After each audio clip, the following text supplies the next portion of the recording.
Well, my father was a cowpoke, and I was born on the western slope of the Rocky Mountains in a place called the Uncompahgre River Valley, and the mountains were my playground.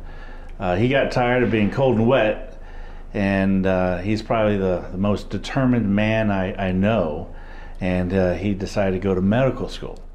So we moved to Alabama, and he always wanted to be a small country town doctor. He's practicing medicine to this very day. He still has that handlebar mustache, the cowboy boots, the belt buckle. He is a cowboy.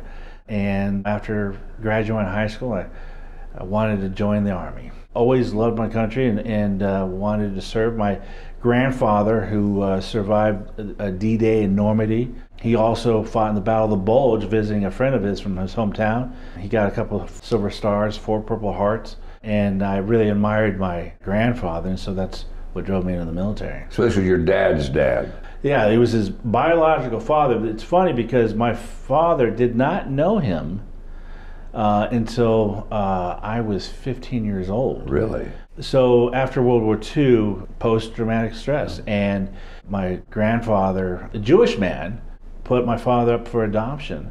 And, you know, he had some issues he had to go through, and they never met each other. And then one day I was rifling through my father's closet, and I found a picture of this black and white picture of this gentleman.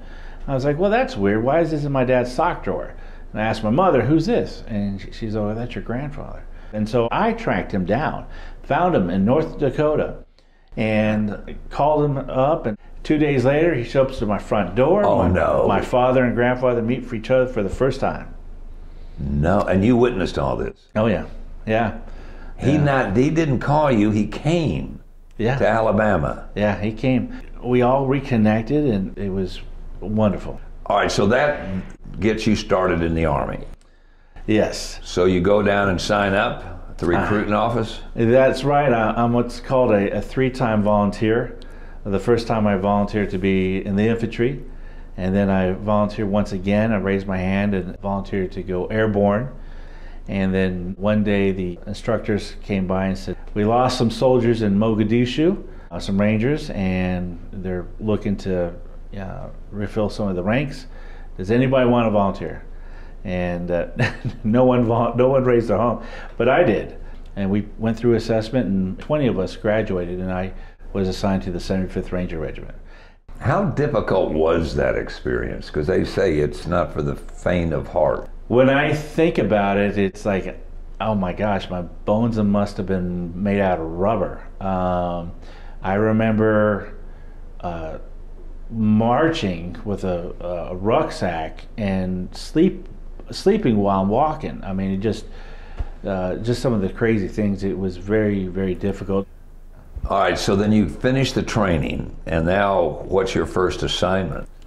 So attached to the 75th Ranger Regiment headquarters and working with communications. Then I transferred to the 3rd Ranger Battalion, also at Fort Benning, and enjoyed my time with the Rangers, and it was a great experience.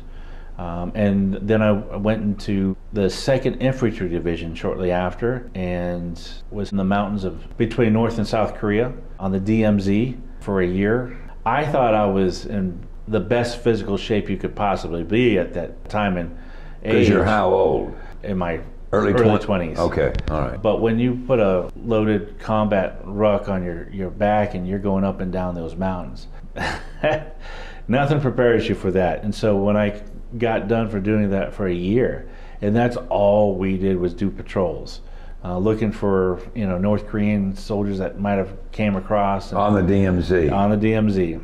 But we would work with the South Koreans, and so the South Koreans would find them before we were there to assist. Okay.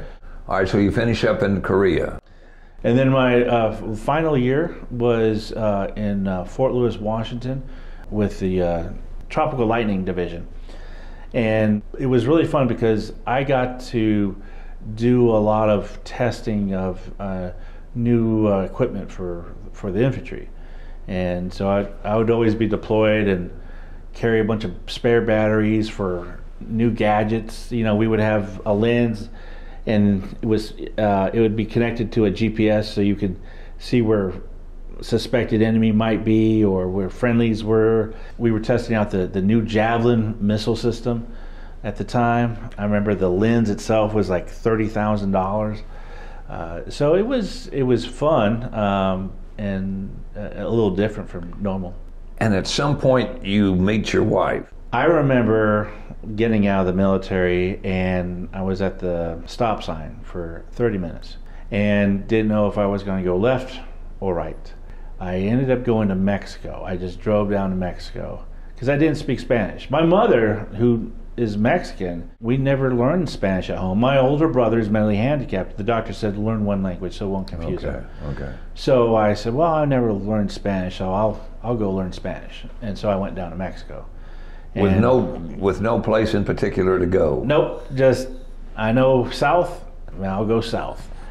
And ended up in a small town in Michoacan and met a guy who was a teacher for an elementary school, and he's like, we need a English teacher for our kids, and the deal was pay me some tortillas and put a roof over my head, and so my kids were my Spanish teachers. And a friend of mine said, Thomas, why don't you, he was in college, and he's like, I just got back from Spain. Why don't you go to Spain? And I was like, well, I'm not in school. I've never been to school. Oh, no. Let me introduce you to the professor. And so I come back and I do that. And I go to Spain for 2 weeks with all these students. And with the students, they go to McDonald's, go to Subway, talk in English. But the bus driver and I, we became really good friends, Pepe. And so I got to see Spain, but I would go to places with Pepe where you wouldn't find American tourists. Right. And so anyways, after the 2 weeks, we go to the Madrid airport, and we're all going back to the United States, and I'm like, I'm going to just stay here. Pepe's like, well, at least have dinner at my home. We'll figure out what you're going to be doing. Well, Pepe owned a taxi business, so I drove a taxi outside Madrid, and one day I found this very attractive woman who was this international famous singer. I didn't know at the time. And me being a young buck, handsome and thin and single, flattered her, and come to find out she's originally from Brazil, so I ended up in Brazil. And but at the same time, I got to know who Jesus Christ was, and I accepted him as my Lord and Savior. And I was, brand new in the faith, and she was very much a spiritualist, praying to the goddess of the sea, and I was worried about my kids, and so anyways, we ended things. But I loved Brazil, and I taught English in Brazil, and I was traveling up to the Northeast region, and I walked into a restaurant, and there she was, the most beautiful woman I've ever seen in my life. And I would go there and eat lunch there. She worked there? Yeah, well, yeah, it was her brother's restaurant. So she worked there, she was, okay. And I would, being the young infantry grunt, hard charger, I would, try to kiss her. And she wouldn't have anything to do with me or anything like that. But I knew she liked me, and so she's like, if you come back next time, I might kiss you. And we played that cat and mouse game for, a couple months, and then one day she's like, do you want to meet my family? And I'm like, yes, of course, I would love to meet your family. And so as we go to meet her father and her mother, we're in the car, the father's walking up to the car, and she says, Thomas, we're not boyfriend, girlfriend, we're engaged. No man comes halfway around the world just to date. If you want to ruin my reputation and have everybody think that my family has raised a hussy, then we're boyfriend, girlfriend, but please do not do that to my family, or nor to me. We're engaged. And so right after she says that, I'm shaking the hand of your future father-in-law. Yes, and we had a party for our engagement that weekend. Here I am. My mother's Mexican, my father's Jewish, and I find a Pentecostal girl in South America. And so I come back with a ring, and I ask her to marry me. You came back to the States, yeah, then went back to Brazil. Yeah. We get married, and we come back to the United States and bring her to North Alabama, very rural. But I get involved with politics, the Tea Party movement. I become a conservative activist. I start going to training. campaign management, and a gentleman named Richard Cash, who's now the state senator, gave me a call and said, "Hey, Thomas, I would love for you to help me on my campaign for U.S. Senate." This is 2013. So Senator Cash, then Mr. Cash, brings my wife and myself to South Carolina to help him on his campaign. And at this time, I spent the last few years of traveling all over the United States, working on different campaigns, and I was national field director for the Tea Party Express.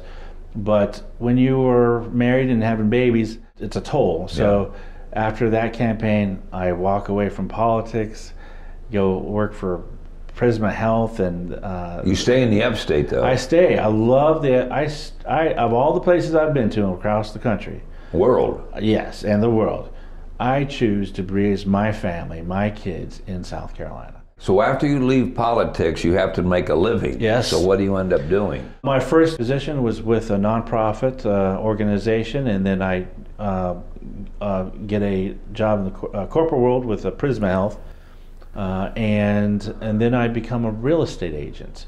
Living in Powdersville. Yeah, living in Powdersville, and enjoy that. And then never thinking about politics, haven't been involved. I've always been a conservative and a Republican, but you hear things going on in the news and the TV, and it just kind of disgusts you. And there were some decisions that were made locally that I was like, oh my goodness, can't be happening here. And my wife's like, didn't you go to school for all that? And so I was like, honey, you want me to run for office? She said, yeah, go kick their tail. And that's what happened. So having had that experience of being in campaigns across the country, coming to Anderson County and setting up a political race, wasn't that difficult, I wouldn't think? Well, I never imagined I personally would run for office. I wanted to see conservatives win, and that was why I was politically active. But then when a woman and babies come into play, your world changes. Mm-hmm. And so that world was behind me. But I was doing well, providing for my family and raising our family and our kids. And I love, I'm a father. I'm a father of a little girl. That's my world.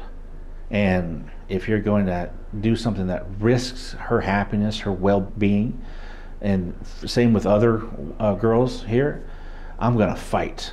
There is a politician in the upstate that ran for governor and lost and came back and has had an influence on conservatives in the upstate, Mr. Warren out of Greenville. I have heard of Mr. Warren, and when I remember getting a call from his folks, and they heard I was running against Mr. Wes Cox, and they were interested on who I was.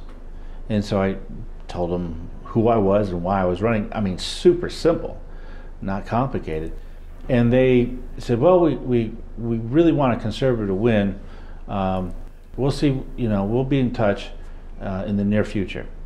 And that was the first contact. My theory is that I had to prove that I was a legitimate candidate. So I raised money, and they said, oh, well, maybe this Mr. Beach guy is a legitimate candidate because he's got some money to spend on his campaign. And so they came back and continued the conversation. They wanted to make sure I was a conservative, and it was meaningful, substantial conversations. And during the campaign, close to Election Day, I saw 2 direct mail pieces from the South Carolina Conservative Future promoting my campaign. And that's John Warren's group, and they paid for it, basically. Yeah, right. And so I didn't have a whole lot of money and not a whole lot of ads, so it was nice.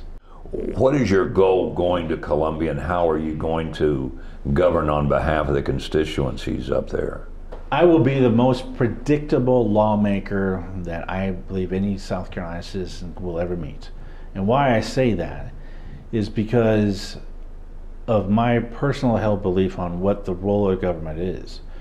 I believe that it's my duty as a politician, the role of government is to protect and conserve the 3 natural rights: life, liberty, pursuit of happiness, given by our Creator. So you could take any policy, any legislation, and weigh and measure it against the 3 natural rights. If it preserves and protects and conserves those 3 rights, I will be its champion, its cheerleader, its fighter, its defender. The Republican Party was founded to be the anti-slavery party. And today I believe the party is just a anti-Democrat party. It needs a North Star. My philosophy on what is conservatism, I believe, is that answer. So my ministry is to tell other Republican lawmakers, to remind them, to educate them, even the Democrats, that when we look at some legislation, does it protect what God gave us? They agree with me on that, and we can go a long ways.